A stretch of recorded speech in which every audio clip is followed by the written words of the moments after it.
తరలి రాద తనే వసంతం తన దరికి రాని వనాల కోసం తరలి రాద తనే వసంతం తన దరికి రాని వనాల కోసం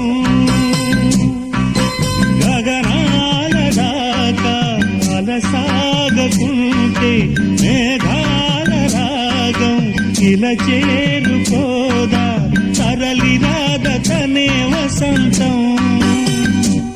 తన దరికి రాని వనాల కోసం